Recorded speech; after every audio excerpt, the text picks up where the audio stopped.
আল্লাহ শয়তানের ওয়াসওয়াসায় পড়ে করছি গো আপনি মাফ করে দেন। চোখের পানিগুলো ছেড়ে দিয়ে যদি আল্লাহর দরবারে আপনি দরখাস্ত করেন, আমার আল্লাহ বলে বান্দারে যৌবনকালে যদি একবার ডাকবে আমি 70 বার বান্দার তওবাকে জবাব দিই।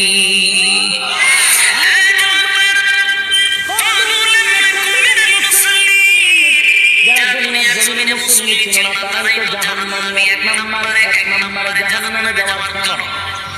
আল্লাহ নবী বলেন উম্মতদারি হাসরের মাঠে যদি হিসাব হয় আউয়াল মা ইহাসাবু বিল আবদি ইয়াউমাল কিয়ামাতিস সালাহ, কিয়ামতের ময়দানে সর্বপ্রথম হিসাবটা হবে নামাজে।